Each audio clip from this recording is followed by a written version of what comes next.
दूसरे चरण के मतदान को लेकर पीएम मोदी की अपील, जितना अधिक मतदान होगा उतना ही मजबूत हमारा लोकतंत्र होगा। युवा वोटर्स, नारी शक्ति भी बढ़ चढ़कर वोट करें।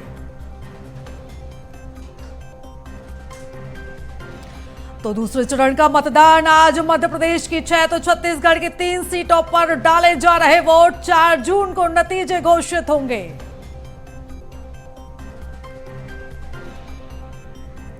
बीएसटीवी पर बीजेपी के प्रदेश अध्यक्ष वीडी शर्मा का बयान, हर बूथ पर जीतेगा बीजेपी, खेलेगा कमल, लोकसभा में इतिहास बनाएंगे अमित शाह।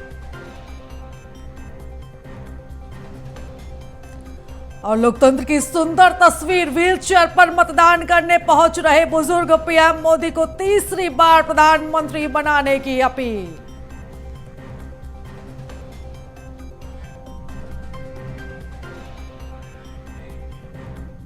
नमस्कार, बीएसटीवी देख रहे हैं आप और मैं हूं आपके साथ प्रीता उपाध्याय दीक्षित। और चले अब बुलेटिन की शुरुआत करते हैं, क्योंकि बीएसटीवी पर सुबह से ही इलेक्शन को लेकर महाकवरेज जारी है। तो आज लोकतंत्र के महापर्व का दूसरा चरण और मध्य प्रदेश की 6 और छत्तीसगढ़ की 3 सीटों पर वोट डाले जा रहे हैं।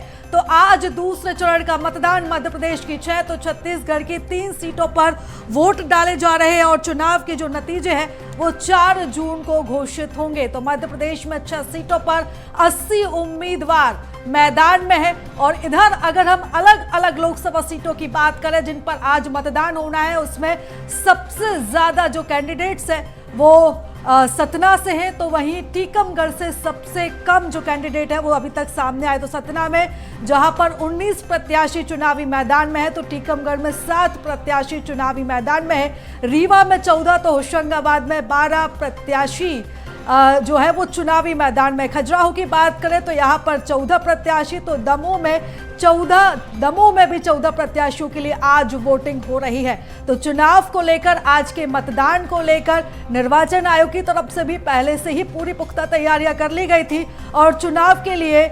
51,312 कर्मचारी तैनात किए गए हैं, यानी कि पूरी तैयारियां पहले ही हो चुकी थी। तो अब सुबह 7 बजे से ही मतदान की प्रक्रिया शुरू हो चुकी है। मध्य प्रदेश में 7 बजे से जो वोटिंग की प्रक्रिया है वो शुरू हो चुकी है। 7 बजे से लेकर 6 बजे तक, शाम के 6 बजे तक जो वोट है डाले जाएंगे। तो सुबह से ही लोगों के निकलने का सिलसिला शुरू हो चुका था और हर लोकसभा सीट पर हमारे सहयोगी भी मौजूद है जो पल पल की अपडेट हम तक पहुंचा रहे हैं। तो लोकसभा के दूसरे चरण के मतदान जारी है। खजुराहो लोकसभा सीट पर आज वोटिंग हो रही है। इस बीच यहां से बीजेपी के प्रत्याशी वीडी शर्मा ने कांग्रेस पर जमकर निशाना साधा। वीडी शर्मा ने कहा कि बीजेपी हर बूथ पर जीतेगी और राहुल गांधी पर उन्होंने एक बड़ा हमला बोला और ये कहा कि राहुल गांधी पागल हो गए, उन्हें अपना इलाज कराना चाहिए। और इधर अमित शाह को लेकर भी उन्होंने ये कहा है कि लोकसभा में इतिहास बनाएंगे। खास बातचीत उन्होंने हमारे सहयोगी से की है, आपको सुनवाते हैं। दर्शन करने के बाद बीडी शर्मा अपने कार्यकर्ताओं के साथ बूथ की तरफ जाएंगे, बूथ पे तमाम फीडबैक लेने का काम करेंगे। उनके पास लगातार बूथ से लगातार जानकारी आ रही है, वो जानकारियों को साझा भी कर रहे हैं। हम कोशिश करेंगे। सर, आपने दर्शन किए, क्या मांगा है भगवान से आशीर्वाद मांगा है। भगवान शक्ति दे, आशीर्वाद दे, और भगवान का ही आशीर्वाद है कि इतनी शक्ति भगवान ने दी है और इसलिए आगे बढ़ रहे हैं। सर, क्या समीकरण देखते हैं, क्योंकि एक तरफा मुकाबला नजर आ रहा है। हर बूथ पर भारतीय जनता पार्टी इस बार जनता के आशीर्वाद से हर बूथ पर कमल खिलेगा और ऐसा कमल खिलेगा कि ये कमल ताकत के साथ स्वर्ण कमल बन करके दिल्ली पहुंचेगा। सर, राहुल गांधी भी टिप्पणी कर रहे हैं, प्रियंका गांधी ने। पागल होगा राहुल गांधी, दिवालिया घोषित हो गए हैं। जो व्यक्ति देश के प्रधानमंत्री के बारे में इस प्रकार की भाषा बोले, मतलब वो पागल हो गया है। शुद्ध इलाज कराएं, ये अच्छा होगा। जिंदाबाद जिंदाबाद। देखिए, प्रियंका गांधी पहले मंगलसूत्र का सूत्र समझे, केवल इमोशनल बातें न करें। न उनने कभी मंगलसूत्र देखा, न उनने कोई मंगलसूत्र पहना। उनकी माँ ने कभी पहना है? कभी बिंदिया लगाई है? कभी सिंदूर लगाया? बातें इमोशनल करते हैं। ये देश आपको पहचान चुका है कि आपने इस देश के साथ क्या किया है। तो अमित शाह जो है दिग्विजय सिंह के गढ़ में सभा को संबोधित करेंगे आज। हाँ, अमित शाह जी आज चुनावी दौरे पर हैं और अमित शाह जी ने मध्य प्रदेश में इतिहास बनाया है और लोकसभा में इतिहास बनाएंगे, उनका आशीर्वाद है। सर, लगातार ज्वाइनिंग जो है देखी जा रही है, कल भी आपने बड़ी ज्वाइनिंग। तो ये भारतीय जनता पार्टी में जनता आज आशीर्वाद दे रही है, इसलिए जनता और अन्य दलों के लोग भी भारतीय जनता पार्टी को ज्वाइनिंग कर रहे हैं। बिल्कुल, आप देख सकते हैं कि यहाँ पे लगातार जो है ज्वाइनिंग का सिलसिला यहाँ पे जारी है। जिन्हें ज्वाइनिंग कराई है उन्हीं से बात कर लेते हैं। आप कौन सी पार्टी से क्या पदाधिकारी हैं? जी, मैं अभी सामाजिक संगठन में था, किसी राजनीतिक पार्टी से नहीं था। तो बीजेपी में आने का मकसद क्या है? बीजेपी में देखिए, अब एक नारा है मोदी जी की नीतियों के जो मुझे पसंद आए, उसके द्वारा मैंने वो सामाजिक संगठन छोड़ करके एक पार्टी ज्वाइन की है। लगता है कि बीजेपी में शामिल होने के बाद जो आप चाहते हैं वो हो जाएगा? बिल्कुल, क्यों नहीं।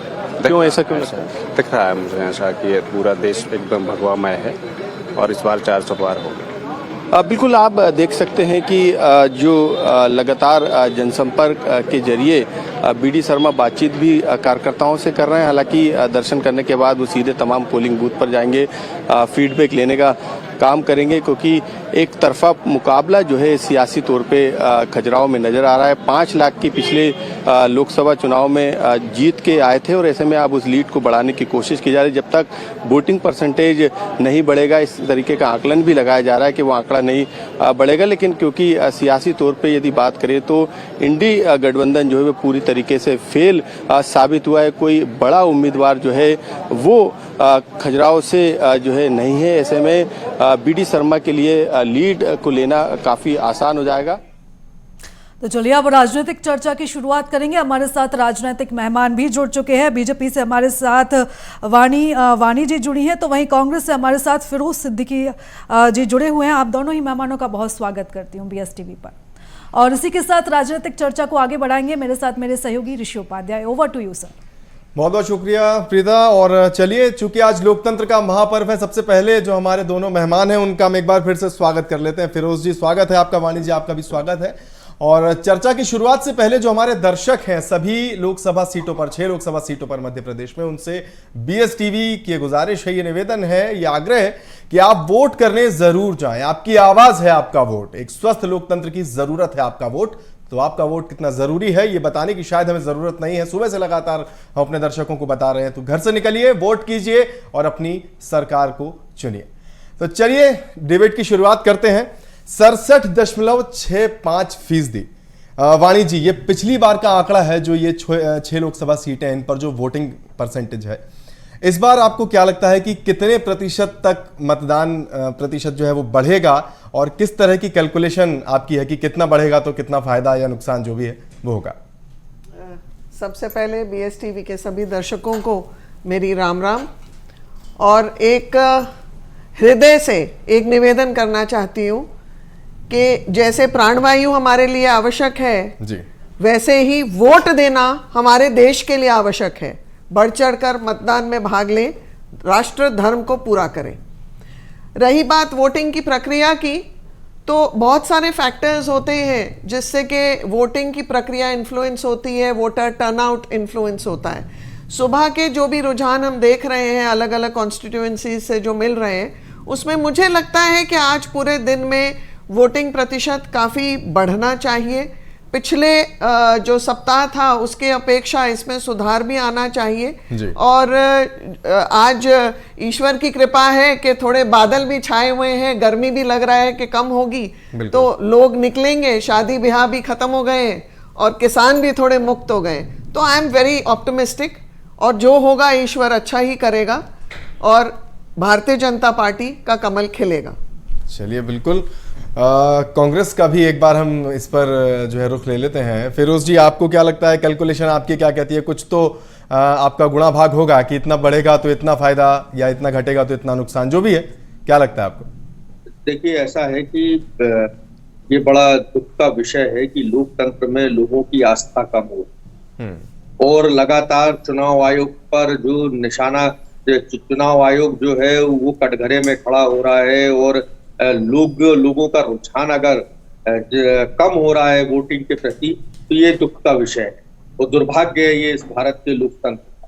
हम तो कांग्रेस पार्टी आग्रह करती है लोगों से कि सब लोग बाहर निकले, अपने मताधिकार का प्रयोग करें, किसी जाति धर्म को छोड़कर मुद्दों को लेकर वोट करें जो आपकी जिंदगी को, आपकी सामाजिक स्तर को, आपकी आर्थिक स्तर को बढ़ा सके और आपकी परेशानियों को शिक्षा, स्वास्थ्य जैसी बुनियादी सुविधाएं, रोजगार, जो बेरोजगारी का आलम है, जो महंगाई का आलम है, इसको लेकर वोट करें, ताकि सरकारें जो है उन पर नकेल भी कसी जा सके। और लोकतंत्र में जो वोट है, वोट ही आपका अधिकार है, वोट ही जो है वो लोकतंत्र की शक्ति है, जो सरकारें बनाता भी है और सरकारों को गिराता भी है। तो आज उम्मीद करते हैं हम कि पिछली बार तो मध्य प्रदेश में अगर देखा जाए तो 7-8% वोटिंग परसेंटेज नीचे गिरा था। बिल्कुल। इस बार उम्मीद करते हैं कि वो जो है वो बराबर पे आ जाएगा या उससे बढ़कर आएगा, ऐसी हम आशा करती है कांग्रेस पार्टी, और लोगों से अपील करती है कि वोट डालने जरूर जाए। बिल्कुल, हम भी लगातार यही अपील कर रहे हैं, और वोटिंग ट्रेंड क्या कहेगा वो तो अपने आप में एक बड़ी चुनौती है। हम बात इसकी कर रहे थे कि क्या कैलकुलेशन अलग अलग पार्टियों का है, और यही मेरा पहला सवाल था। दूसरे सवाल की तरफ बढ़ेंगे, लेकिन उससे पहले जो हमारे तीसरे मेहमान हैं, वरिष्ठ पत्रकार, विद्वान पत्रकार हैं रमेश शर्मा जी, उनका हम स्वागत कर लेते हैं। स्वागत है रमेश जी, बहुत बहुत आपका। और हम बात कर रहे थे वोटिंग ट्रेंड की, कि पार्टियों की कैसी क्या तैयारी रहेगी, बढ़ेगा तो क्या, घटेगा तो क्या। 67.65% वोट इन 6 लोकसभा सीटों पर हुआ था 2019 में। पहले फेज में हमने देखा कि तकरीबन 7 से 7.5% वोट शेयर की कमी हमें देखने को मिली। ये ट्रेंड पहले चरण का देखते हुए इस बार आपको क्या लगता है? एक जर्नलिस्टिक व्यू, एक जर्नलिस्टिक अप्रोच हम आपकी थोड़ा सा समझना चाहेंगे इस पर। देखिए, निश्चित रूप से जो प्रथम चरण में मतदान कम हुआ 7-7.5%, ये आश्चर्यजनक है और लगभग सारे अनुमानों के विरुद्ध है। मेरा अनुमान भी ऐसा नहीं था, मुझे भी था कि ट्रेंड बढ़ेगा, लेकिन फिर ये उम्मीद लग रही है कि जिस प्रकार अब दोनों राजनीतिक दलों ने मतदान पर जोर दिया हुआ है, भाजपा ने एक थोड़ा सा ज़्यादा जोर दिया है, जोर कांग्रेस ने भी दिया है, तो ये हम उम्मीद कर सकते हैं कि ये जो अपनी 6 सीट हैं मध्य प्रदेश की, जिन पर आज मतदान हो रहा है, इनमें मतदान का प्रतिशत पिछले बार की तुलना में थोड़ा सा बढ़ना चाहिए।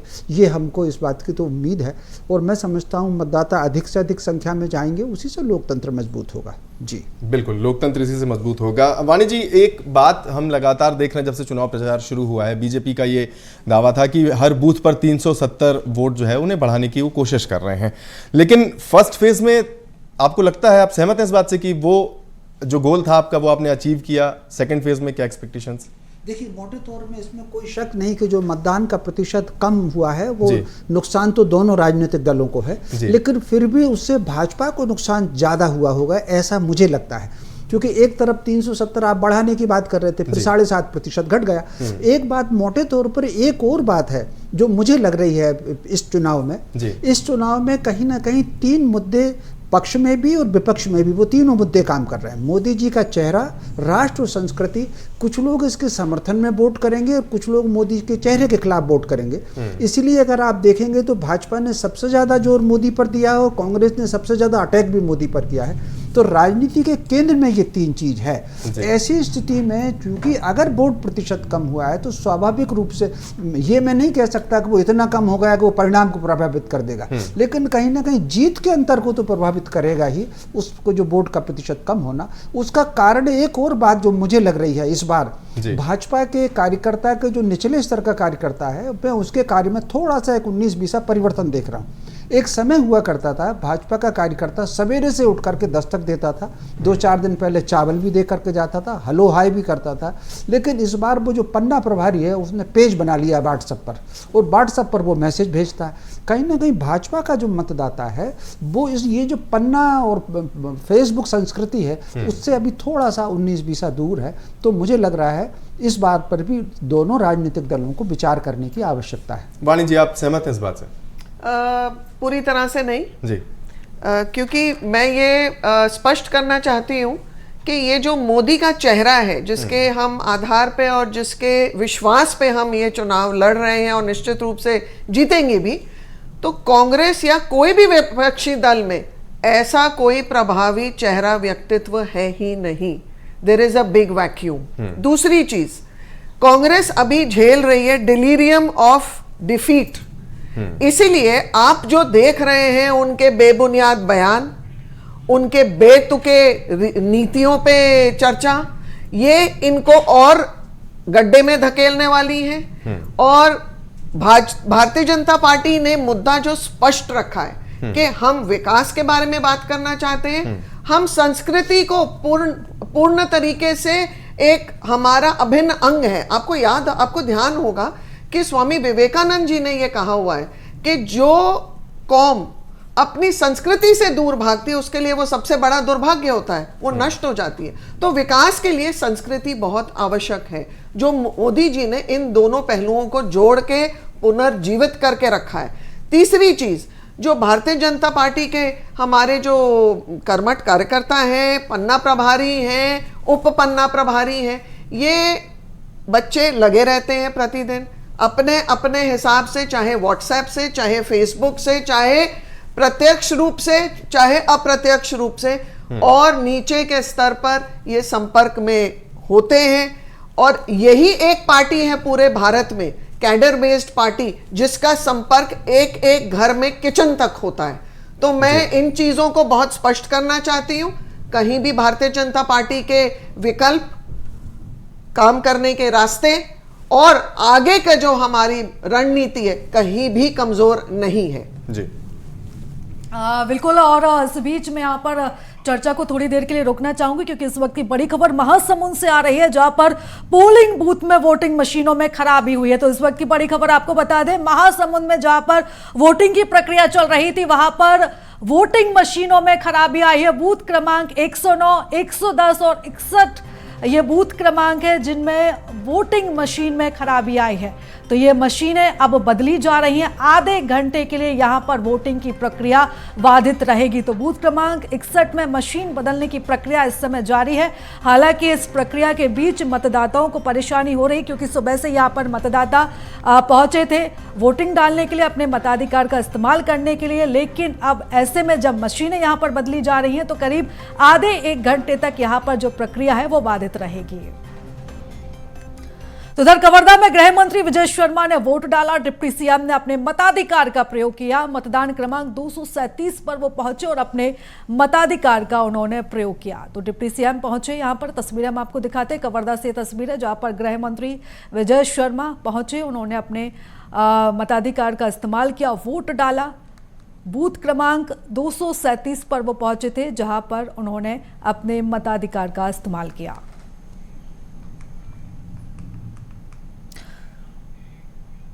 तो सुबह से ही दिलचस्प तस्वीरें सामने आने लगी हैं, क्योंकि लोग बढ़ चढ़कर हिस्सा ले रहे हैं। और लोकतंत्र के महापर्व की सबसे खूबसूरत तस्वीर हम आपको दिखाते हैं। मैहर से तस्वीर है जहां पर वृद्ध महिलाएं वोटिंग करने के लिए पहुंची। तो 98 साल की श्यामा देवी सिंह बघेल, जो कि आप इन तस्वीरों में देख पा रहे हैं, उन्होंने वोट किया। इसी के साथ साथ 57 साल की रामबली चतुर्वेदी ने भी मतदान किया। तो ये वो जागरूक जनता है जो हम सभी को जो है जागरूक करती है कि हम भी अपने घरों से निकलें और अपने मताधिकार का इस्तेमाल करें। तो लगातार ये तस्वीरें अब सामने आने लगी हैं। मैहर से दो तस्वीरें हम आपको दिखा रहे थे, जहां पर 97 साल की रामबली चतुर्वेदी ने मतदान किया, उन्होंने अपने मताधिकार का इस्तेमाल किया। और इसी के साथ ही एक और बुजुर्ग महिला, वो भी वोट डालने के लिए पहुंची। तो उधर मोहल्ला मानपुर में विधायक ने भी मतदान किया। इंद्र शाह मंडावी ने अपने गृह ग्राम पानापरस में वोटिंग की है और ग्रामीणों को भी उन्होंने मतदान करने के लिए प्रेरित किया है। तो विधायक भी मतदान करने के लिए पहुंचे, उन्होंने मतदान डाला। और इसी के साथ साथ उन्होंने जनता से अपील भी की है कि वो भी अपने घरों से निकलें और अपने मताधिकार का प्रयोग करें, मतदान वो डालें। तो अपने ग्राम में वो पहुंचे थे, पनापरस की पंचायत वो पहुंचे, जहां पर उन्होंने वोट डाला है और साथ साथ जनता से भी वोट डालने की उन्होंने अपील की है। तो चलिए इसी के साथ साथ अब हम राजनीतिक चर्चा को आगे बढ़ाते हैं। Over to you sir. जी शुक्रिया प्रीता। अभी इन तमाम खबरों के माध्यम से जैसा हम देख रहे हैं कि लोकतंत्र की खूबसूरत तस्वीरें हमें देखने को मिल रही हैं और एक बेहतर लोकतंत्र, एक खूबसूरत लोकतंत्र कैसा हो, उस पर ही हम यहाँ बात कर रहे हैं। अभी इन तमाम खबरों के पहले वाणी जी अपनी बात रख रही थी कि प्रभावी चेहरा नहीं है कांग्रेस के पास, मुद्दे स्पष्ट नहीं है और हमला सिर्फ मोदी पर हो रहा है। फिरोज जी, इन बातों से आप कितना इत्तेफाक रखते हैं कि क्या इस बार का जो आपका जिसे कहना चाहिए चुनाव प्रचार इसी तरह का रहा या फिर इसमें कुछ और चीजें ऐड ऑन थी, उन पे थोड़ा सा प्रकाश डालें। देखिए, ऐसा है कि भारतीय जनता पार्टी जो है वो खुद ही कटघरे में खड़ी हो गई है। मोदी का चेहरा काम नहीं कर रहा है। वो कह सकती है, वाणी जी कह सकती है कि उनके नेता हैं कि उनका चेहरा बहुत बड़ा है और बहुत विकास के लिए भारतीय जनता पार्टी काम कर रही। कहीं भारतीय जनता पार्टी आपको उनके घोषणा पत्र पर चर्चा करती हुई नहीं मिले। वो किसके घोषणा पत्र पर चर्चा कर रही है? कांग्रेस पार्टी के घोषणा पत्र पर चर्चा कर रही है। वो पहले दिन 400 पार का नारा लगा रहे थे। ये बाबा साहब अंबेडकर का संविधान बदलना चाहते हैं, इसलिए 400 पार का नारा लगा रहे हैं कि इनको 400 सीटें इसलिए दो ताकि ये बाबा साहब अंबेडकर का संविधान बदल दे।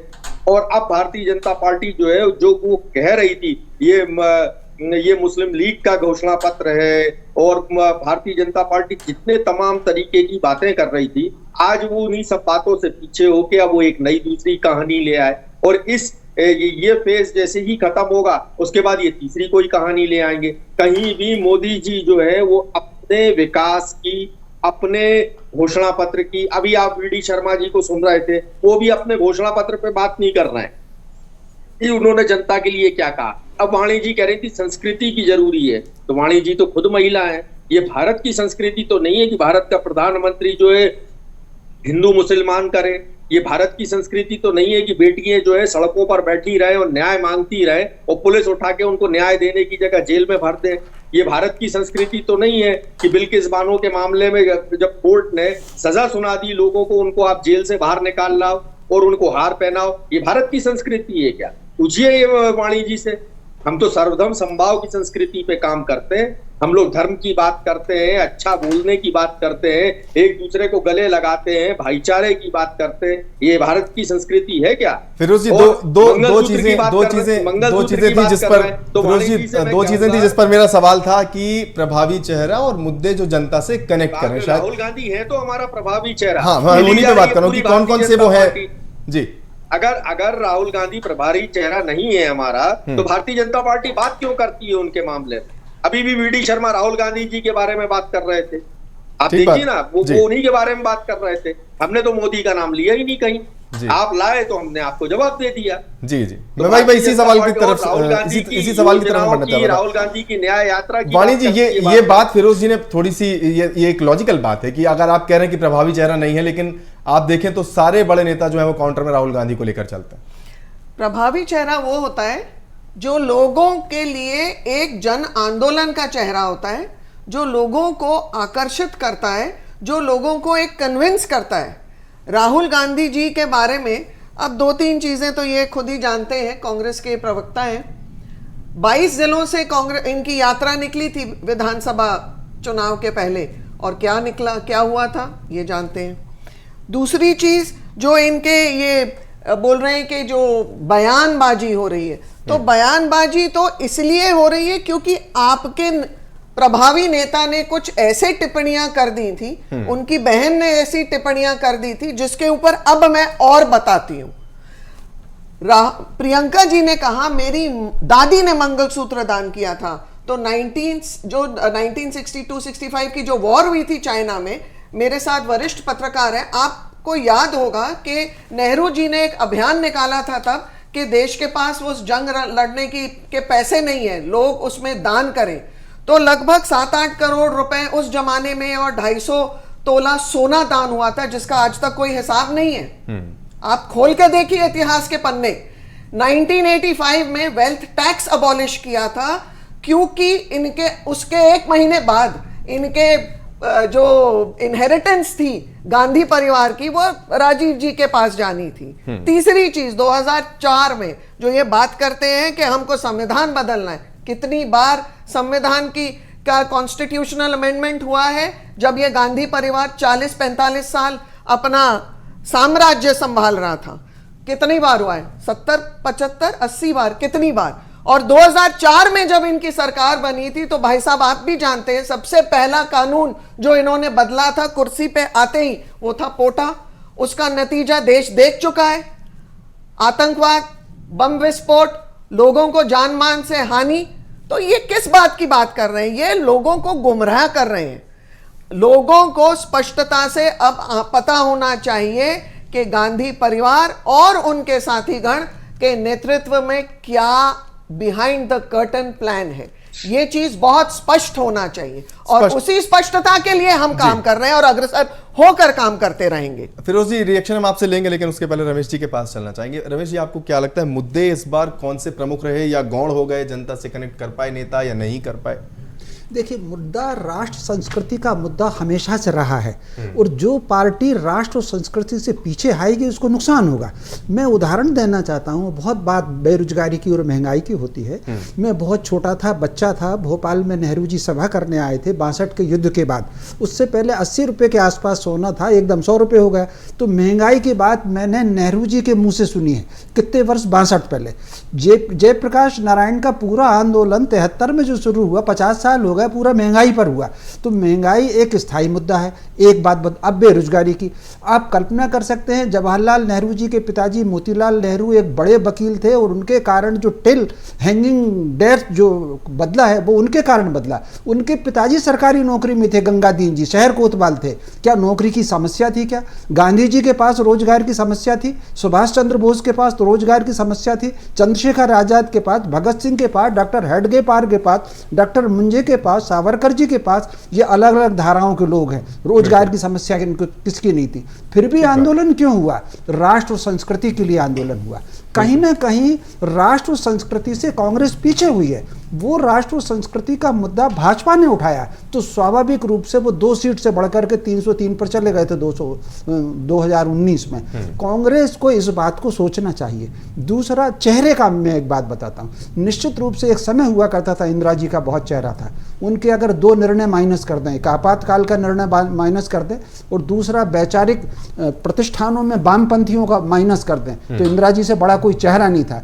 परम पूज्य गुरुजी ने उनको देवी का अवतार कहा, अटल जी ने नहीं कहा था, गुरुजी ने कहा था। वो संदेश अटल जी लेकर गए थे। तो कुल मिलाकर के 4 चुनाव इंदिरा जी के चेहरे पर हुए। 71 का चुनाव, 77 का चुनाव, 80 का चुनाव, 84 का चुनाव। 84 में इंदिरा जी नहीं थी, उनका चेहरा था सामने, क्योंकि वो उनका बलिदान हो गया था किसी कारण से, तो चेहरा था। ठीक उसी प्रकार इस समय मोदी जी का चेहरा है। समर्थन में वोट जाए या विरोध में वोट जाए, 77 में इंदिरा जी के खिलाफ वोट गया, 71 में और 80 में उनके पक्ष में वोट गया। अब वोट खिलाफ जाए या विरोध में जाए, मोदी का चेहरा फ्रंट में है। राहुल गांधी जी को स्टेब्लिश करने की कांग्रेस बहुत प्रयास कर रही है। स्वाभाविक रूप से उनके बजाय अगर कांग्रेस विचार करे प्रियंका जी को आगे करती, वो चेहरा स्टेब्लिश हो जाता है। क्योंकि जब वो बोलती हैं साइड में, सभा करती हैं, तो उनमें इंदिरा जी की छवि दिखती है। जिस तरीके से अभी मैं कल परसों देख रहा था साइड में साड़ी पहन करके, और ये मेरे पूज्य पिताजी का तब था कि मैंने इंदिरा जी से बंटू बन भी लिया है।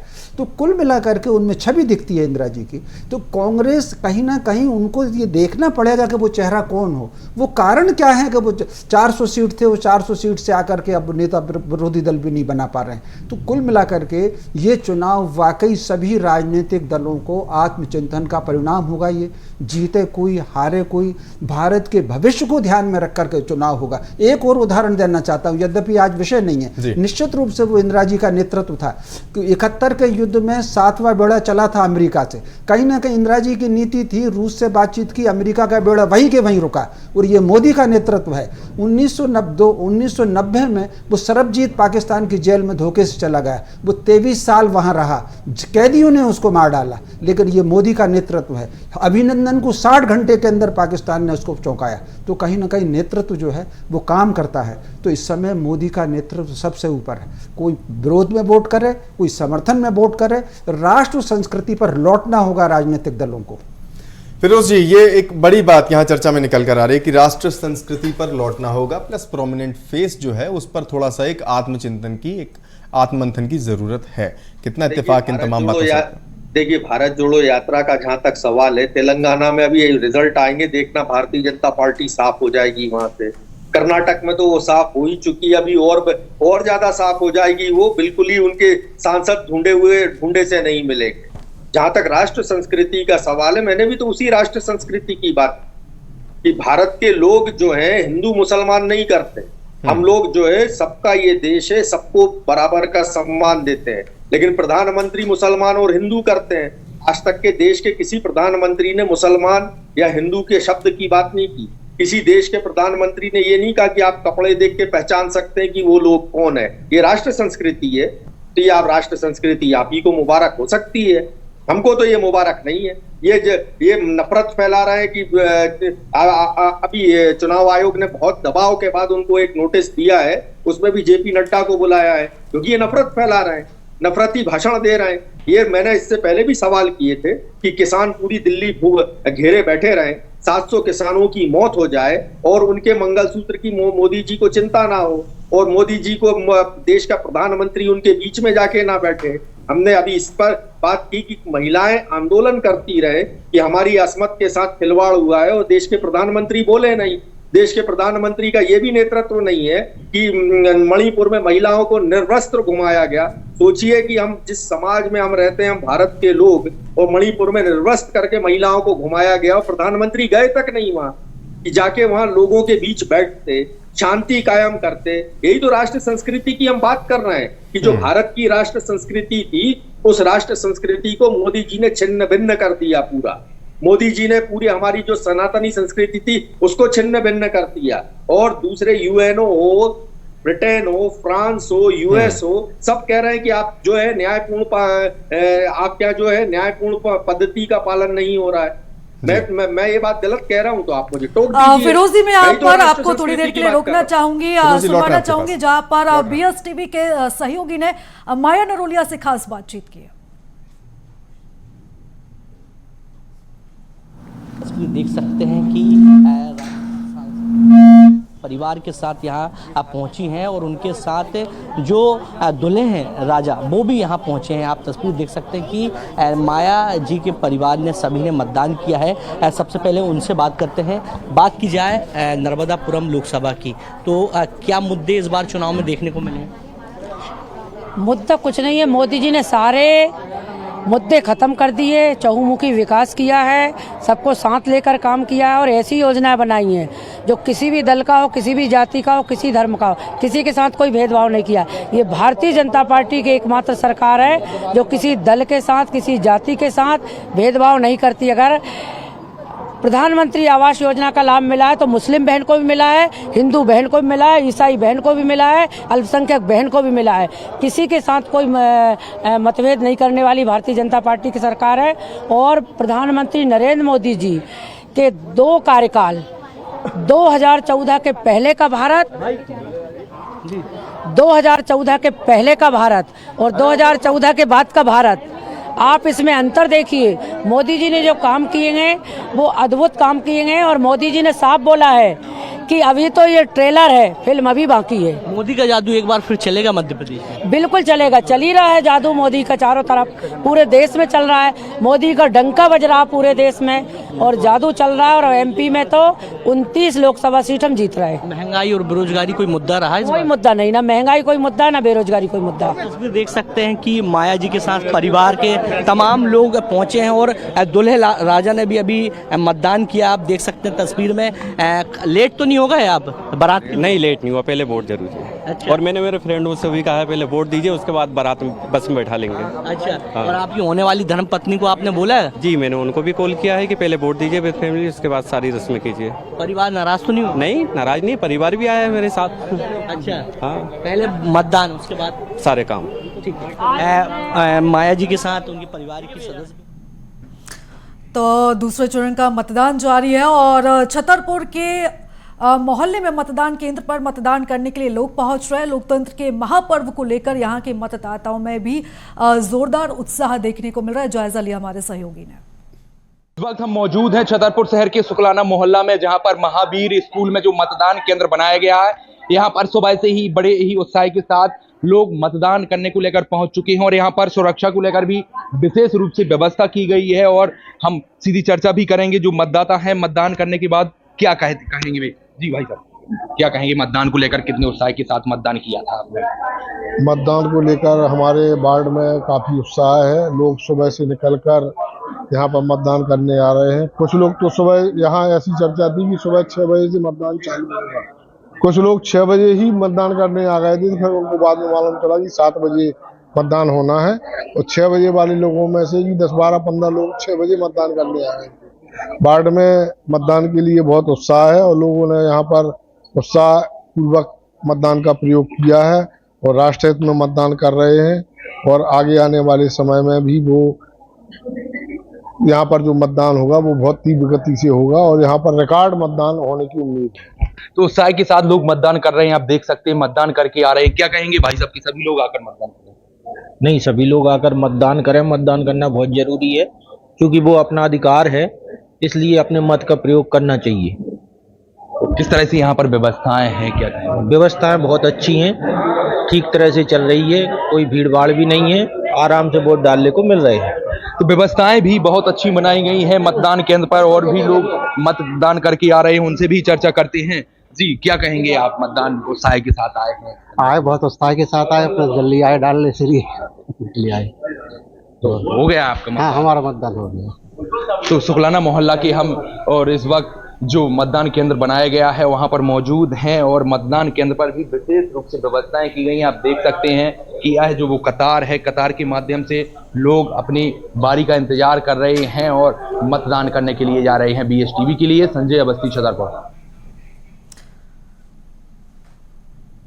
तो चलिए राजनीतिक चर्चा को हम आगे बढ़ाते हैं। मेरा एक सवाल रहेगा रमेश जी आपसे, जिस तरीके से हमने पहले चरण के मतदान में देखा था, काफ़ी सारे मुद्दे रहे थे, और जब प्रधानमंत्री नरेंद्र मोदी लगातार चुनावी सभा कर रहे थे, जनसभा को जब संबोधित कर रहे थे, तो जो फोकस था वो विकसित भारत पर था, मोदी की गारंटी पर था। इसको लेकर बहुत ज़्यादा जो चुनावी सभाओं से बोला भी जा रहा था। लेकिन जब हमने दूसरे चरण का मतदान देखा, उसको लेकर जब प्रचार प्रसार देखा, तो उसमें रणनीति में बीजेपी ने कुछ बदलाव किया है। अब जो भाषणों में वो मोदी की गारंटी कहीं दिखाई नहीं दे रहा, विकसित भारत कहीं नहीं दिखाई दे रहा, उल्टा मंगलसूत्र को लेकर और इसी के साथ साथ विरासत को लेकर भी अब प्रधानमंत्री कहीं ना कहीं आक्रामक हो रहे हैं। क्या लगता है जिस तरीके से जो वोटिंग परसेंटेज उसमें जो कमी आई है, उसको लेकर बीजेपी ने अपनी इस रणनीति में बदलाव किया है? देखिए, मोटे तौर पर हमेशा राजनेताओं के भाषण, वो किसी भी पार्टी के हों, कांग्रेस के हों या भाजपा के हों, स्थान और समय के आधार पर उनके मुद्दे बदलते हैं जी। इस समय क्योंकि उनको इस तरह की बात करने का मुद्दा तो खुद कांग्रेस ने दिया। मोदी जी ने जो पहली बात कही वो राजस्थान में जाकर के कही। अगर राजस्थान में अपन पुरानी सरकार को देखें, गहलोत वाली सरकार को देखें, तो उनके कुछ फैसले ऐसे रहे हैं, निश्चित रूप से कहने के लिए तो वो सेकुलर हो सकते हैं, लेकिन कहीं ना कहीं उनके कुछ फैसले ऐसे रहे हैं कि एक वर्ग विशेष को अतिरिक्त लाभ मिला। तो मोदी जी ने ये बात कटाक्ष वहाँ जा कर के कही। वो फिर ठीक उसी प्रकार राहुल गांधी जी ने इसी बीच में एक भाषण दिया। उन्होंने एक एक्सरे की बात कही। मोटे तौर पर संपत्ति को लेकर के किसी के पास भी, जिनके पास काला धन है उनको छोड़ दीजिए, इनकम टैक्स डिपार्टमेंट है, हर व्यक्ति को उसमें दाखिल करना होता है। उसके बावजूद भी अगर उन्होंने घोषणा पत्र में कहा और फिर भाषण में कहा कि हम एक्सरे करेंगे और किसके पास कितना है और उसका न्यायोचित बंटवारा करेंगे, तो स्वाभाविक रूप से ये बात कहीं ना कहीं लेनिन की क्रांति में और माओ के अभियान में चीन में आई थी। इसलिए मोदी जी ने इस बात को अर्बन नक्सल से जोड़ा, क्योंकि वो माओ, जब लेनिन की क्रांति रूस में हुई, बिल्कुल यही बात लगभग मोटे तौर पर आई। फिर इसी बात उन्होंने फिर अल्पसंख्यकों को अधिकार की बात कही। पिछले कुछ दिनों से दक्षिण भारत की 4 राज्य सरकारें वो सुप्रीम कोर्ट तक गई हैं। ओबीसी का कोटा थोड़ा सा काट करके मुस्लिम समाज को आरक्षण देने के मुद्दे पर, तो वो मुद्दा, चूंकि उन्होंने अल्पसंख्यकों को अधिकार की बात कही, तो वो मुद्दा मोदी जी ने वहां जोड़ा। और इसी बीच में वो उनका सैम पित्रोदा जी का बयान आ गया। तो जैसे समय, ये सारे मुद्दे तो कांग्रेस दे रही है। कहीं ना कहीं चुनाव के समय, हर समय जिस तरीके से हम शादी में जाते हैं तो अलग विचार रखते हैं, भोजन में जाते हैं तो अलग विचार रखते हैं, बाजार में जाते हैं तो अलग विचार रखते हैं, बहन से बात करने में अलग विचार रखते हैं, बेटी से, पत्नी से अलग विचार रखते हैं, ठीक उसी प्रकार चुनाव में राजनीतिक दलों को सावधानी बरतना चाहिए। ये जो असावधानी कांग्रेस ने बदली, उसका पूरा लाभ मोदी जी ने उठाया और अटैक किया। तो कुल मिलाकर के अब सारा का सारा चुनाव इस चर्चा में चला गया है। जी वाणी जी, एक चीज यहाँ पर हम पहले चरण में भी ये देख रहे थे और बीच में भी फिरोज जी ने भी कुछ कहा, तो उसका मतलब शायद यही था कि आप उनकी पिच पर बैटिंग करने कई बार पहुंच जाते हैं, कुछ वो मुद्दे उनके हैं जो आपने ले लिए, इस तरह की चीजें होती रहती हैं। देखिए, पहली बात तो कांग्रेस बैसाखी पे है, तो पिच कहां से, क्रिकेट कहां से खेलेगी वो? क्रिकेट खेलने के लिए तो they have to be fit and agile, बीमार हो गई है। दूसरी चीज, ये जो मुद्दे ला के रख देते हैं जनता के सामने, तो क्या उस पे हमको अपने राय नहीं व्यक्त करनी चाहिए? अभी वरिष्ठ पत्रकार ने जो भी बोला है, मैं बिल्कुल उनसे सहमत हूं। हम उन्हीं मुद्दों को उठा रहे हैं जिस पर ये गुमराह की राजनीति, गंदी राजनीति, ये क्या है, अभी भी 1970-80 के दशक में उसी भ्रम में जी रहे हैं, ये भूल गए हैं कि जनता अब बहुत आगे बढ़ गई है, जनता अब बहुत समझदार है। भोली भाली जनता को ये लोग कितने हद तक भुसला फिसला कर आगे लेके जाएंगे। रही बात अब वो एक्सरे की, तो भाई अब राहुल गांधी और कांग्रेस को चाहिए कि वो एक आईना ले, अपने आप को भी देखें उस आईने में। सत्यनारायण गंगाराम पित्रोदा जी, जो राजीव गांधी के गुरु माने जाते हैं और जो अब राहुल गांधी को गुमराह करने पर लगे हुए हैं, तो वो ही मुद्दा दे रहे हैं हमको। उसके साथ में ये तो वही दर्शा रहे हैं जो मनमोहन जी ने कहा था। आप भी मेरे से सहमत होंगे, मनमोहन जी ने बिल्कुल इसी लाइन पर बातचीत की थी जब वो प्राइम मिनिस्टर थे। और एक चीज और अब आप ध्यान दीजिए ना, 2-3 दिन अब उसका सत्य की पुष्टि तो आने वाला समय ही करेगा, पर गहलोत जी के भी कार्यकाल में जो जो कार्य हुए, बिल्कुल सहमत हूं कि वो क्वेश्चनेबल हैं। इसलिए क्वेश्चनेबल है कौन से हुए हैं मैडम, जरा बताइए तो कौन कौन से हुए हैं? क्यों आप देखे ना, उनके ओएसडी ने कितने कुछ बोल दिया है 2 दिन पहले। बताइए ना, cannot be smoke without fire। भाई हमको जानकारी तो देनी कि हम अगली बार सुधार लेंगे। नहीं निकल सकता, और धुआं तो सब जगह, हर कोने में कांग्रेस से निकल रहा है। मैंने आपको बीच में टोका नहीं था। मैं आपसे सवाल पूछ रहा हूं। आप लोग की यही सभ्यता असभ्यता के रूप में प्रदर्शित होती है। पूरे देखिए जितने दर्शकों हैं उनको भी दिख रहा है, आप बीच में बोलते हैं। अरे अब आप मोदी थोड़ी है जो झूठ पे झूठ बोलती जाएंगी, वो मोदी जी का अधिकार है झूठ बोलना। अच्छा, जैसे कि राहुल गांधी का है कि पब्लिक को भड़कलाना और ये कहना कि भाई 400 आ जाएंगे, 400 पार होंगे तो देश में आग लग जाएगी। ये राहुल गांधी का, ये उनका बयान था कि नहीं? क्या वो सांप्रदायिक हिंसा फैलाना चाहते हैं जो ये बयान दे रहे हैं? देखिए, गैर जिम्मेदार बयानों का ठेकड़ा आपने लिया हुआ है। आप मत मेरे को टोकी और बीच में मत बोलिए। नहीं, SC ST OBC का आरक्षण खाना चाहिए। आरक्षण आप सिर्फ माइनॉरिटी अपीजमेंट की पॉलिटिक्स करते हैं और उसी माइनॉरिटी, इसलिए आपने कहा है कि मैं पर्सनल लॉ वापस लेके आएंगे, 370 हम उसको फिर वापस लेके आएंगे। ये सब इसलिए है क्योंकि आप अपने मुसलमान बहनों के पक्ष में नहीं बोलना चाहते। जो मोदी जी ने हर बहन को सुरक्षा दी है वो आप नहीं करना चाहते, इसलिए आप कश्मीर को भी अपने भारत का अंग नहीं मानते हैं। You cannot have 1 nation and 2 constitutions. आप देखिए आप किस लाइन पे जा रहे हैं। आप तो मेरे से, आप क्या जवाब देंगे मुझे? आप पूरी जनता के सामने आज ऑन एयर सुन लेते हैं वाणी जी। फिरोज जी मौका देंगे आप? हाँ जी जी बिल्कुल बोलें फिरोज जी, इस सवाल के साथ या इस बात के साथ कि मुद्दे आप ही की तरफ से आते हैं, फिर चाहे वो पॉजिटिव हो या नेगेटिव में हो। कंटिन्यू कीजिए। देखिए हमारे घोषणा पत्र में कहाँ लिखा है कि हम मंगलसूत्र का सर्वे करेंगे? पर्सनल लॉ लिखा है। कहाँ लिखा है बताइए ना। मैं तो PSTV को कहता हूँ कि आप घोषणा पत्र फ्लैश करके दिखा दीजिए कहाँ मंगलसूत्र लिखा है। ये भी झूठ बोला मोदी जी ने। रुक जाइए, 22 लोगों के 16,58,000 करोड़ रुपए मोदी सरकार ने जो है माफ कर दिए। इसमें से एक SC आदमी का नाम बताओ, एक ST आदमी का नाम बताओ, एक पिछड़े वर्ग का नाम बताओ। मोदी जी तो खुद ही कहते हैं ना, मैं पिछड़े वर्ग का प्रधानमंत्री हूं। तो उनको जातिगत जनगणना से क्यों तकलीफ है? उनको इस बात से क्यों तकलीफ है कि 70 करोड़ लोगों के पास जितनी संपत्ति उतनी मात्र देश के कुछ लाख लोगों के पास संपत्ति है? तो क्यों आर्थिक सर्वे नहीं होना चाहिए इस देश में? आप 16,58,000 करोड़ माफ कर दो, 22 लोगों के लोग देश का पैसा लेके भाग जाए मोदी जी, और मोदी जी तक और राहुल गांधी कहें कि हम सर्वे कराएंगे, तो मोदी जी को तकलीफ है। क्योंकि उनको इसलिए तकलीफ है कि अडानी की संपत्ति का कहीं राष्ट्रीयकरण करके कांग्रेस गरीबों को ना बांट दे, और अडानी की संपत्ति मोदी की संपत्ति है। ये सबको पता है कि 1.5 लाख करोड़ की कंपनी मोदी जी के शासन में 20 लाख करोड़ की हो गई। एयरपोर्ट से लेके BHEL देखो, हर कंपनी जो है वो या तो अडानी को मिलती है या अंबानी को मिलती है। तो हम अगर सर्वे करने की बात कर रहे हैं तो सही कर रहे हैं। अब मोदी जी ने इलेक्टोरल बॉन्ड, जो सटोरिये थे, जो गोहत्या करते थे, जो है ना कूचड़ खाने चलाते हैं, उनसे भारतीय जनता पार्टी ने इलेक्टोरल बॉन्ड में पैसे ले लिए। अब परिस्थितियां बदलती है, एक चीज का तथ्य नहीं दे पा रहे आप। अगर मुसलमानों को आरक्षण है तो वो पिछड़े वर्ग के नाते है, क्योंकि भारत में धर्म बदल देने से जाति नहीं बदलती। आप वो जाति सब। तो चलिए इस वक्त की बड़ी खबर आपको बता दें, छत्तीसगढ़ में 9 बजे तक का मतदान प्रतिशत सामने आ चुका है। तो कांकेर में 17.52% मतदान हो चुका है। महासमुंद में 14.33% मतदान, तो इधर राजनांदगांव में भी 14% से ज्यादा मतदान हो चुका है।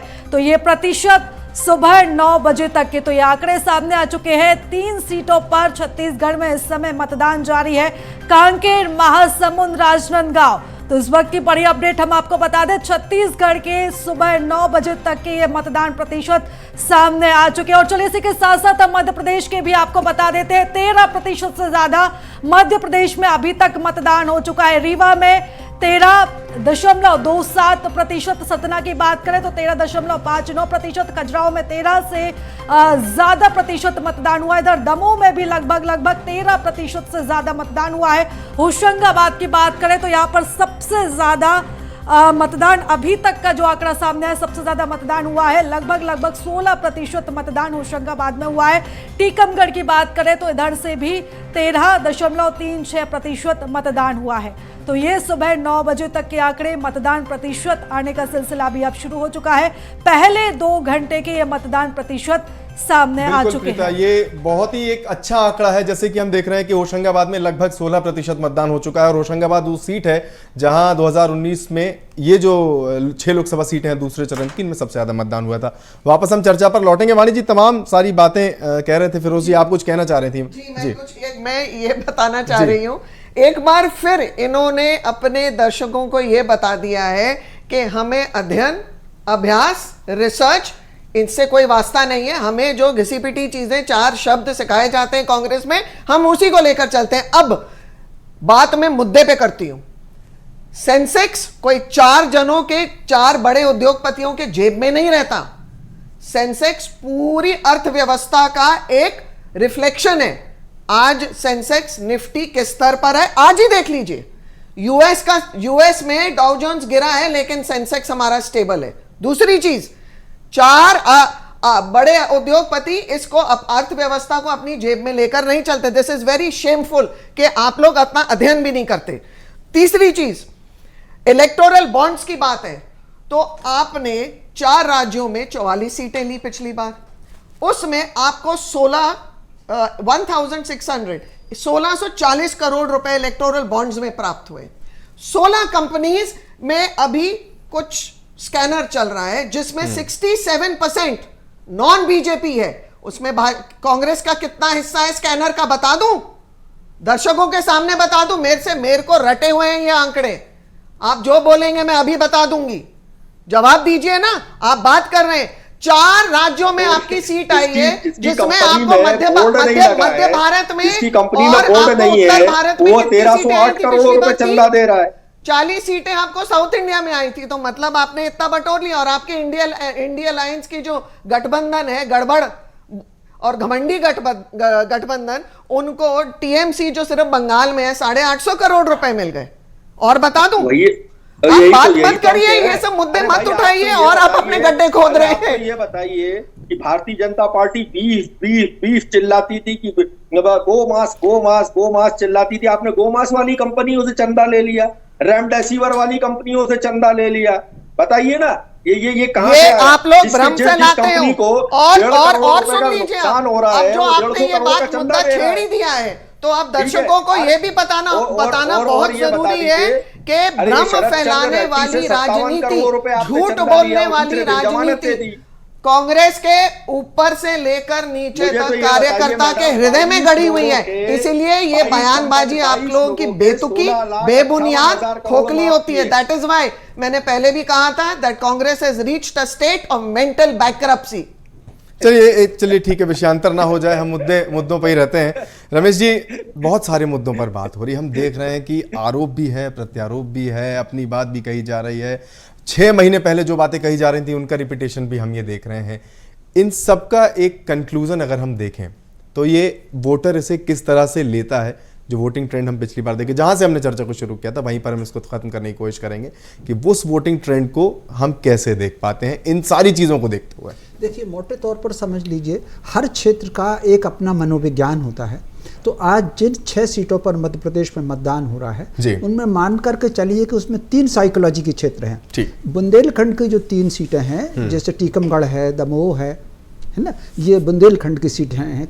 खजुराहो में दोनों प्रभाव है। सतना और रीवा जो है वो बिंद की है और नर्मदापुरम थोड़ी सी अलग है। इन तीनों की मानसिकता थोड़ी थोड़ी अलग है। सतना में मान करके चलिए और रीवा में मान करके चलिए, कहीं ना कहीं 15 से 20% मतदान जो है वो उसमें जाति भी असर करेगी। जिस तरीके से हम सब्जी बनाते हैं और सब्जी में कई चीज़ें होती हैं, उसमें हल्दी मिर्च मसाला सब होता है, ठीक उसी प्रकार मतदान में भी जो मुझे लग रहा है, मतदाता अलग अलग मानसिकता का मतदाता है। 10 से 15% मतदाता जाति को देख करके वोट करेगा। 10 से 15% मतदाता मुद्दों को देख करके, जिसमें महंगाई हो सकती है, बेरोजगारी हो सकती है, उसकी अपनी सड़क का मुद्दा हो सकता है। यद्यपि सड़क का, पुलिया का मुद्दा कोई सांसद से ताल्लुक नहीं रखता, लेकिन वो उसको ध्यान में रख करके भी वोट कर सकता है। इसी तरीके से उम्मीदवार की छवि को लेकर के भी 5-10% वोट कर सकता है। और 50 से 60% मुद्दा मतदाता जो है वो राष्ट्रीय मुद्दों को देख कर वोट करेगा। प्रधानमंत्री की छवि को देख करके या तो पसंद में वोट करेगा, खिलाफ। मैं ये नहीं कह रहा कि सारा का सारा खिलाफ में भी जा सकता है और पसंद में भी जा सकता है। 50 से 60%। बिल्कुल, बहुत अच्छे से आपने इन सारी चीजों को कंक्लूड किया। ये हम सभी के लिए जानना जरूरी है, हम सभी के लिए बहुत महत्वपूर्ण है कि किस तरह से इस बार का वोटिंग ट्रेंड जो है, वोटिंग पैटर्न है वो रहेगा। बहुत बहुत शुक्रिया आप तीनों मेहमानों का हमारे साथ इस चर्चा में भाग लेने के लिए। BSTV पर ये लगातार कवरेज हमारी बनी हुई है, दिन भर अलग अलग मेहमानों के साथ हम बने रहेंगे। फिलहाल प्रीता आपके पास चलते हैं। तो पल पल की अपडेट लेकर एक बार फिर से हम आपके सामने मौजूद हैं। तो छतरपुर की बात करें तो छतरपुर में राज्य मंत्री दिलीप अहिरवार ने मतदान किया। कहा, तीसरी बार नरेंद्र मोदी को प्रधानमंत्री बनाने के लिए जनता बेहद ज्यादा उत्साहित है और बढ़ चढ़कर मतदान कर रही है। कोरियाना स्कूल में राज्य मंत्री ने अपना वोट डाला। BSTV संवाददाता से खास बातचीत की सुनवाते हैं। तो राज्य मंत्री दिलीप अहिरवार ने मतदान किया है और हमारे साथ मौजूद हैं। हम उनसे सीधी चर्चा करते हैं कि क्या कहेंगे। जी मंत्री जी, क्या कहेंगे? लोग भी उत्साह के साथ मतदान करने को लेकर आ रहे हैं, आपने भी मतदान किया है। हाँ बिल्कुल, निश्चित रूप आप देख रहे हैं, मैं अभी वोट करके निकला हूँ और भीड़ बहुत लगी हुई है, जनता में बड़ा उत्साह है। तीसरी बार प्रधानमंत्री नरेंद्र मोदी जी को बनाने के लिए जनता बिल्कुल व्याकुल है और निश्चित रूप से आज के बाद जो वोटिंग होगी तो मध्य प्रदेश के अंदर इतिहास बनाएगी। 29 की 29 सीटें मध्य प्रदेश में भारतीय जनता पार्टी जीतेगी। हमारे मध्य प्रदेश के मुख्यमंत्री आदरणीय डॉक्टर मोहन यादव जी, प्रदेश के अध्यक्ष माननीय BD शर्मा जी के नेतृत्व में हम 29 की 29 सीटें जीत रही। वो सीटें तो जीत रहे, मध्य प्रदेश के अंदर इतिहास बनेगा। हमारी खजुराहो लोकसभा हो चाहे टीकमगढ़ हो, इतिहास बनेगा। इतनी वोटिंग होगी, निश्चित रूप से मैं देख रहा हूँ जनता के अंदर उत्साह है और भारतीय जनता पार्टी के पक्ष में वोट हो रहा है। क्या कहना चाहेंगे, ज्यादा से ज्यादा लोग मतदान करने मैं तो अभी भी, मैंने पहले भी कहा, पुनः भी कहा, फिर भी कहता हूँ कि हमारा अधिकार है, मेरे सभी बहनों भाइयों को, मेरे सभी सम्मानीय साथियों को वोट देने के लिए निकलना चाहिए, घर में वोट डालना चाहिए। मैं आग्रह करना चाहता हूँ, आप निकलिए और वोट डालिए। तो हमारे साथ मौजूद थे राज्य मंत्री दिलीप अहिरवार, जिन्होंने कहा है कि भारतीय जनता पार्टी की प्रचंड बहुमत से सरकार बनेगी। BSTV के लिए संजय अवस्थी, छतरपुर। तो आप भी घर से निकलिए और अपने मताधिकार का इस्तेमाल कीजिए। तो इसी के साथ ही फिलहाल इस बुलेटिन में इतना ही। BSTV पर महाकवरेज लगातार जारी है, आप बने रहिए BSTV के साथ।